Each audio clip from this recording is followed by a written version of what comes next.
सर देखने में पागल लग रहा है, आप इसको मारोगे तो इसे कुछ हो जाएगा। पागल कर देगा। लक्ष्मी को ले जाओ ढूंढ लीजिए, इसे, सर। उठाकर बाहर फेंक दो।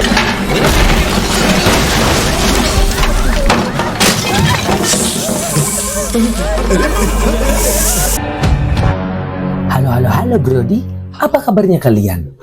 Kali ini Mimin gak banyak basa-basi deh. Walaupun Mimin berhari-hari gak upload. Walaupun Mimin berminggu-minggu gak upload. Walaupun Mimin berbulan-bulan gak upload. Oke. Walaupun bertahun-tahun Mimin gak upload, tapi mulai detik ini Mimin bakal hadir menemani Rebahoners untuk menemani waktu santai kalian. Marki Mucevi, mari kita mulai cerita filmnya. Video ini memperkenalkan film tahun 2024 berjudul Maharaja, yang menegaskan bahwa ini bukan film India biasa dengan tarian dan gerakan lambat yang berlebihan. Sebaliknya, film ini berkisah tentang seorang tukang cukur yang memiliki kekuatan luar biasa. Sekali dia menggenggam sesuatu, tangannya tidak bisa dilepaskan meskipun ditarik oleh puluhan orang. Sudah siap Anda untuk menonton? Jangan lupa siapkan gorengan bala-bala gehu comro dan mengencangkan sabuk dan celana dalam sebelum memulai cerita. Cerita ini berkisah tentang Maharaja, seorang tukang cukur memiliki istri dan putri kecil. Saat Maharaja membeli boneka untuk anaknya di sebuah toko yang terletak di seberang rumah mereka, sebuah truk yang melaju kencang tiba-tiba membelok dan menabrak rumah mereka.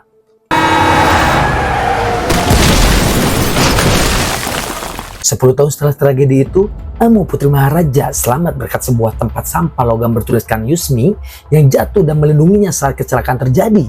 Sejak saat itu Maharaja dan Amu pindah ke sebuah rumah di tengah sawah, jauh dari jalan utama. Mereka kini menganggap tempat sampah itu sebagai benda suci, menamainya Laksmi dan melakukan ritual harian seperti memandikannya dengan abu suci serta berdoa bersama. Karena mereka percaya tempat sampah itu telah menyelamatkan nyawa Amu. Maharaja terus bekerja sebagai tukang cukur di toko pamannya dengan rutinitas harian yang hanya meliputi bekerja, menjemput anaknya, dan pulang ke rumah. Maharaja dipanggil ke sekolah setelah Amu dilaporkan karena diduga mencampur alkohol ke dalam minuman para guru dan menghadapi kemungkinan dikeluarkan dari sekolah.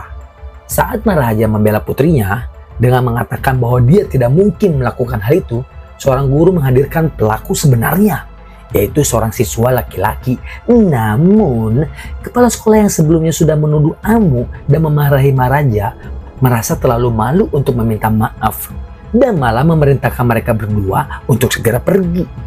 अब जाओ, सब जाओ, जाओ यहाँ से, सब जाओ. Ketika Maharaja menuntut permintaan maaf untuk putrinya dan kepala sekolah menolak, dua penjaga keamanan dan guru berusaha menyeret Maharaja pergi. Namun, Maharaja memegang tiang dan menunjukkan kekuatan luar biasanya sampai kepala sekolah akhirnya meminta maaf kepada Amu. Lebok ya.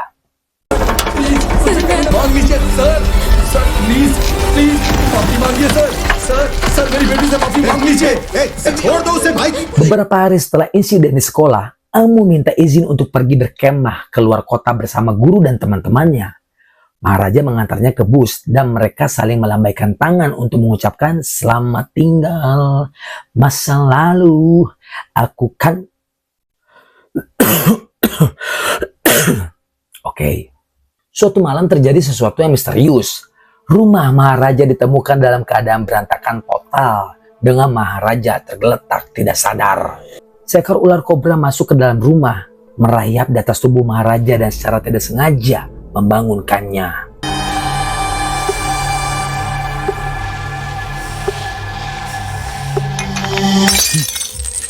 Keesokan paginya Maharaja mengunjungi kantor polisi setempat untuk melaporkan kejadian semalam sebelumnya.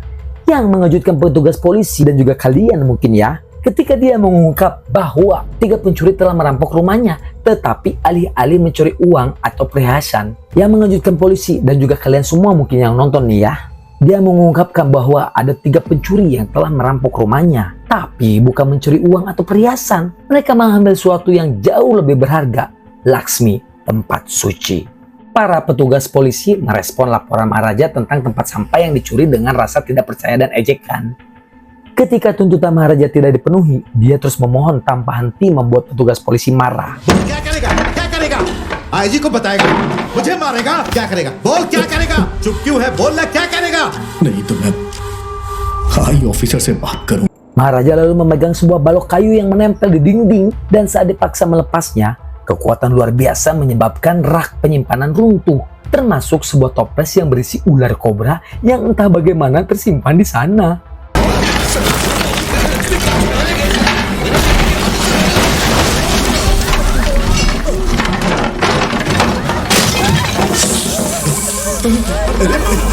Sontak semua orang berlari keluar kecuali Maharaja yang dengan tenang membawa ular itu dengan tangan kanannya, memperlihatkan keberanian dan kekuatan yang luar biasa.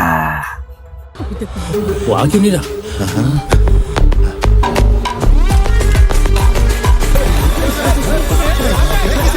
Cerita berlanjut dengan memperkenalkan seorang kapten polisi yang korup yang sedang menyelidiki kasus pencurian emas. Kapten tersebut melakukan rekonstruksi bersama pencuri untuk menunjukkan bagaimana kejahatan itu dilakukan. Setelah rekonstruksi, pemilik rumah menghubungi kapten dan menyadari bahwa emas yang dikembalikan ternyata palsu. Kapten kemudian menghadapi pencuri dan menuntut untuk mengetahui di mana emas asli. Namun pencuri bersikeras bahwa itulah satu-satunya emas yang dia ambil. Kapten pun marah kepada pencuri dan pemilik rumah, menuduh mereka bersekongkol untuk menipu polisi. Kemudian terungkap bahwa semua ini adalah bagian dari skema kapten tersebut. Dia telah bekerja sama dengan pencuri, melakukan pengarahan sebelum perampokan, dan secara rutin menggunakan tahanan untuk melakukan kejahatan demi keuntungan. Kapten membagikan sebagian hasil emas kepada istri dan anak-anak pencuri, sementara pencuri tetap dipenjara sampai proses hukumannya selesai. Saat kapten tiba di kantor polisi, bawahannya sudah menyerah mencoba memahami penjelasan Maharaja tentang tempat sampah sucinya. Kapten berusaha mendengar dengan seksama, namun akhirnya frustasi dan mengusir Maharaja keluar dari kantor polisi. Tak lama kemudian, Maharaja kembali menunjukkan 500.000 rupiah. Itu setara dengan 92 juta rupiah kalau uang Indonesia, sebagai hadiah atas penemuan tempat sampahnya. Kapten langsung menolak upaya suap tersebut dengan tamparan keras. Namun, kapten dan dua bawahannya kemudian terlihat di rumah Maharaja. Si kampret kapten dan dua bawahannya kemudian terlihat di rumah Maharaja. Jelas tergoda oleh uang itu, tapi enggan menerimanya secara terbuka. Dengan hadiah sebesar 92 juta, kapten dan timnya tampak serius menyelidiki kasus tempat sampah yang hilang. Mereka secara tidak sengaja menemukan buku tabungan berisi 1 juta rupiah atau setara dengan 184 juta rupiah, yang membuat mereka semakin bersemangat untuk menemukan tempat sampah yang hilang. Maharaja menawarkan tambahan 500 rupiah jika mereka berhasil menemukannya. Kapten menugaskan seorang petugas untuk mencari tempat sampah yang sama persis dengan milik Maharaja yang sebelumnya sudah difoto. Hal ini cukup sulit karena tempat sampah tersebut sudah berusia 10 tahun dan kemungkinan sudah tidak diproduksi lagi. Secara tidak sengaja bertemu dengan Sangar, seorang pria botak berkumis dan, lihat sendirilah, menjadi informan polisi dan sering membantu dalam berbagai kasus. Sangar membawa petugas itu ke seorang pandai besi yang mengaku bisa membuat tempat sampah yang sama dan persis dengan waktu pengerjaan sekitar 2 hari. Pandai besi tersebut meminta mereka untuk kembali dalam 2 hari, sehingga terjadi pertukaran percakapan yang berulang mengenai jadwal waktu. Cerita ini mengungkap melalui kilas balik kejahatan yang sebenarnya terjadi di rumah Maharaja. 3 pria, Sangar, Rajo, dan Selvam, masuk rumah saat Amu sedang sendirian. Mungkin Maharaja diduga sedang bekerja. Para pelaku mengikat dan menyerang Amu dengan adegan yang menunjukkan betapa traumatisnya serangan itu. Saat penyerangan berlangsung, Amu menyadari bahwa salah satu pelaku, si Sangar ini, memiliki punuk atau benjolan di punggungnya. Setelah melakukan kejahatan, ketiga pria itu membakar pakaian mereka dan tali yang digunakan untuk mengikat Amu untuk menghilangkan barang bukti. Rajo kemudian ditemukan tewas di sebuah pabrik terbengkalai setelah dibunuh oleh Salvam dalam perselisihan mengenai pembagian hasil curian. Setelah mendengar cerita Maharaja tentang pencurian tempat sampah, Sangar secara tidak langsung teringat akan tindakannya bersama Rajo dan Selvam. Cerita itu sangat sesuai dengan kronologi apa yang mereka lakukan malam itu. Kecuali tambahan detail tentang tempat sampah yang dicuri, yang sebenarnya tidak ada kaitannya dengan kejahatan mereka. Sangar, yang sebelumnya sudah setuju untuk berperan sebagai pencuri, tiba-tiba berubah pikiran. Namun Kapten terus menekan. Kapten mengancam Sangar berkata, "Jangan main-main denganku. kamu akan berperan sebagai pencuri. Dan Sangar menjawab, tidak pak. Tapi kapten tetap bersikeras, hei, ikuti kata-kataku, diam, ngajak dong sia. Keesokan paginya, kapten membawa Sangar ke rumah Maharaja untuk melakukan rekonstruksi di tempat kejadian perkara.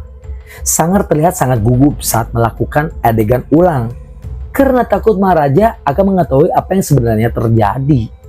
Saat menunjukkan bagaimana dia memeluk Amu dari belakang, Sangar hampir ketahuan karena tangannya terlalu rendah untuk tinggi orang dewasa, sehingga dia cepat-cepat mengangkatnya seolah-olah benar-benar memeluk Maharaja. Pada saat itu, Maharaja teringat kata-kata putrinya tentang salah satu pelakunya yang memiliki bongkok atau jendolan atau benjolan atau gogoblogan di punggungnya. Lalu Maharaja langsung memeluk Sangar dan memastikan kecurigaannya. Maharaja pun yakin bahwa Sangar adalah salah satu pelaku yang menyebabkan penderitaan putrinya. Dia meminta kapten dan anak buahnya untuk mundur sebentar agar bisa berbicara secara pribadi dengan Sangar, mempertanyakan usianya dan mengapa dia bisa begitu kejam kepada seorang gadis di bawah umur. Setelah percakapan pribadi mereka, Maharaja meminta kapten untuk membebaskan Sangar dengan alasan bahwa dia sudah memaafkannya. Meskipun sebenarnya Maharaja berencana menghabisinya di luar setelah semuanya selesai. Kapten mengungkap bahwa dia sudah mengetahui perbuatan keji Sangar dari laporan dua petugas yang menyelidiki kematian Rajo di pabrik terbengkalai. Mereka menemukan telepon Rajo tepat saat Sangar menelponnya dan menemukan kaitannya dengan kasus Maharaja yang melibatkan pemerkosaan putrinya oleh para perampok.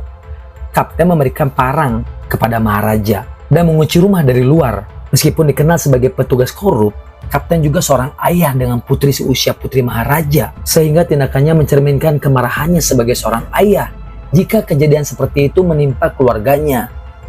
Sangar memohon belas kasihan, tetapi Maharaja tetap melanjutkan pembalasan yang penuh kekerasan.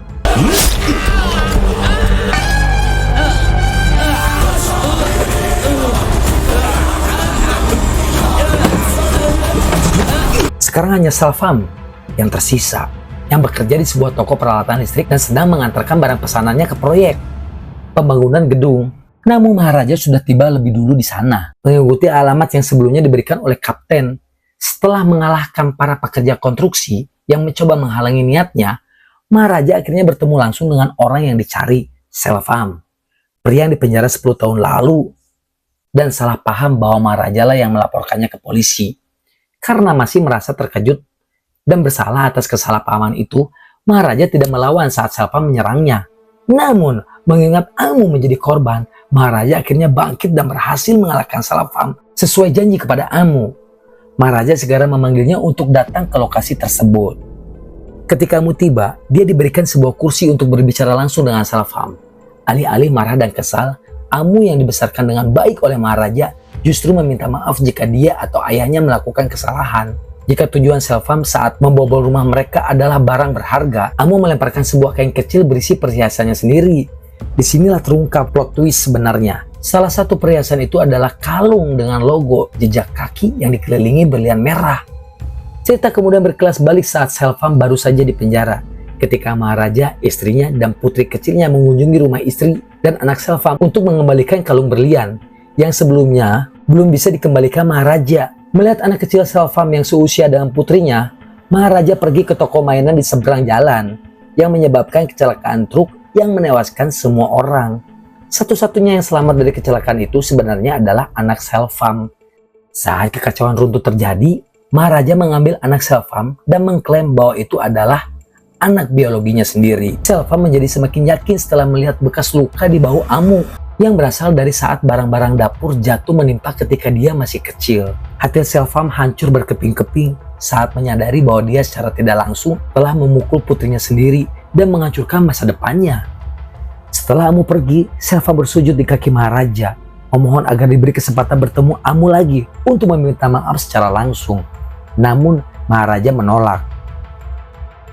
Dan ini tampak seperti karma bagi Selvam, yang dulu telah melakukan banyak kejahatan dan perampokan, bahkan membiarkan teman-temannya menyerang korban. Setelah Maharaja dan Amu pergi, Selvam tidak sanggup menanggung rasa bersalah dan patah hati atas perbuatannya, dan dia melempar dirinya dari atas gedung dan meninggal sambil memegang kalung berlian yang seharusnya menjadi hadiah untuk anak tercintanya.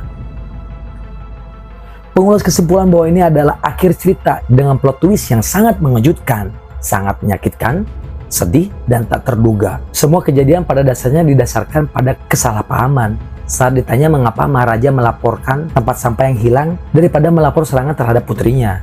Dijelaskan bahwa setelah mengetahui dari Rajo bahwa salah satu pelaku memiliki hubungan dengan polisi, Sangar sebagai informannya, Maharaja membuat cerita tentang tempat sampah itu untuk mengamati perilaku mencurigakan karena dia mengira pelaku mungkin salah satu petugas di kantor polisi. Pesan film ini adalah, apa yang kita tanam, itulah yang kita tuai. Apa yang terjadi pada Selvam adalah akibat dari tindakan masa lalunya.